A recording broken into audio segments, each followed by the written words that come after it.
everybody. I hope you are having a super fantastic day today. Despite the fact that I'm feeling under the weather, I made a whole bunch of calls for my new Destination Mastermind. So if you're on my list, you're going to hear from me in the next day or so. If not, and you're intrigued, please do give me a call and we can talk about it. But what I want to talk to you about, a little bit about sales. Good sales and bad sales. So let me start with a bad sales example. So yesterday I was reaching out to an organization that I was interested in working with. And on the call, you can schedule a call and get some information. Super. So I call and I get some information from this guy. And then he starts the hard close. And I understand sales guys. They got to make a living. They're paid on commission, so they want you to close. The unfortunate part was I wasn't in a position where I wanted to close on that particular thing. I got my information, thank you very much, but it wasn't what I can use at this time. And so he started insulting me and calling me, oh, you're a tire kicker and you're kicking the can and all. I'm like, I'm pretty sure we're done here. Bye, Mr. Hard Sell. And then that was it. And and because of that, even though he's not the one that runs the organization, I have no desire to work with anyone in that organization, because whatever you say when you're trying to sell reflects the culture of the organization. So flip that to a salesperson that I have hired to help me sell my masterminds, because I believe so strongly in what these masterminds are going to be able to deliver, that not only do I have a date in November, but I've actually already got an overflow date in September and 4 scheduled for 2020. They're brilliant. Again, if you want to talk to me about it, just PM me and let me know. Top producers only. If you're just getting started, it's not for you. But if you are a really hot peak producer and you want to get more, like you want to jack it past your competition, you can let me know. Anyway, so in talking with Elaine, who's on my sales team, I was telling her about how I want to sell, how I want to reflect myself. So when I make a call to people about my mastermind, I first of all start off with, I've got something cool, would you like to hear about it? Because some people are like, I don't really want to do it. Fine.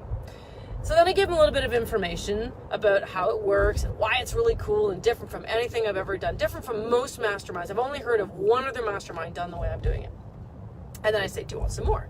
And then, of course, they have the option again to say, well, no, not really interested. But everyone has said yes. Yes, they want to know more. Fantastic. So I go ahead and I keep on going. I might ask a question or two, like, have they done masterminds before?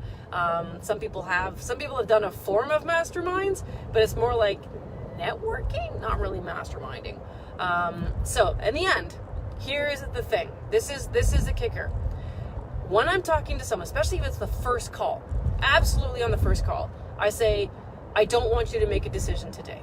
This is not a low ticket item. It requires an investment, which is going to get an amazing return, and time, which is also going to see an amazing return. Because what you learn is how to get more done in less time. And also, it's with these amazing sales, marketing, and mindset strategies. So I say, don't make a decision. I want you to think about it. And I'm going to call you back in 2 days.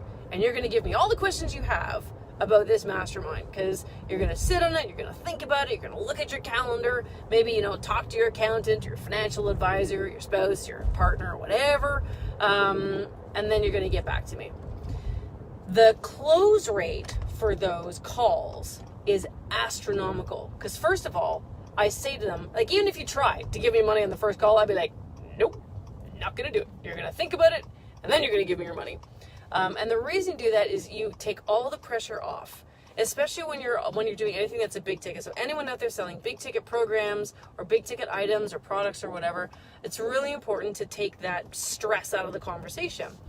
And so, because what I want people to feel coming off that conversation was that they would be doing themselves a disservice by not taking advantage of this particular mastermind, that they would be missing out on something really cool and awesome if they didn't do something, right away. That's how I want people to feel. I don't want them to feel like this guy. So I emailed the guy from yesterday because he wanted to talk to me again today. And I'm like, listen, dude, thank you so much for your time.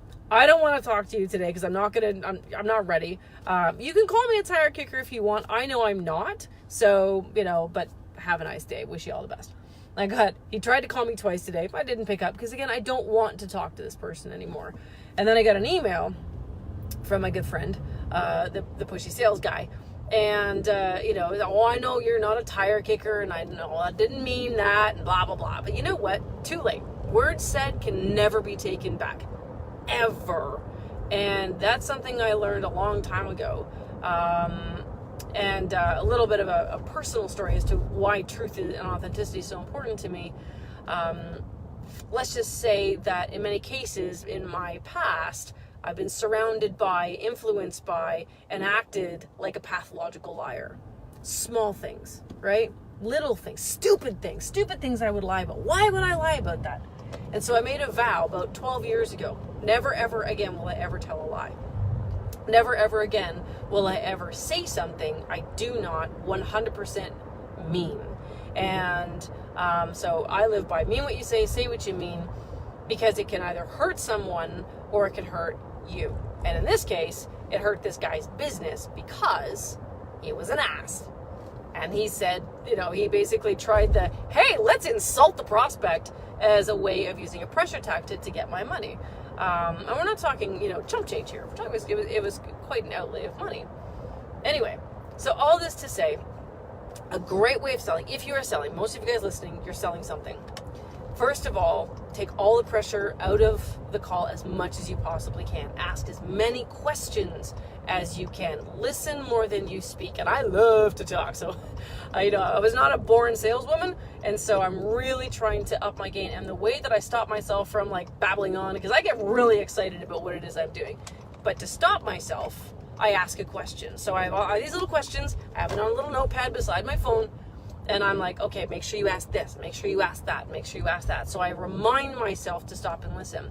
And then the last piece about selling that I think is the most powerful thing, and this I'm learning, I got a tip from the mastermind.com program. So if you've heard me, I've been talking about, the Tony Robbins, Dean Graziosi, Russell Brunson live cast on April the 30th. If you are running any workshops or masterminds and you really want to know how to do it well, please join. As soon as I'm done, I'm driving obviously, so I'm not going to post the link. But as soon as I'm done, I'm going to post the link so you guys can join the live cast next Tuesday, so April the 30th. It's absolutely fantastic. I've already bought the product, and that's why I'm pushing it. If I don't like it, I don't push it. So I'm an affiliate. Granted, there's transparency, but I love this thing, and I've learned so much by buying the mastermind.com program. And so in there was a little bit about how to sell, and the most powerful thing you can do, the most powerful tool, is your own enthusiasm. So I am extremely excited about my mastermind, and so when I speak to people, I'm just parking.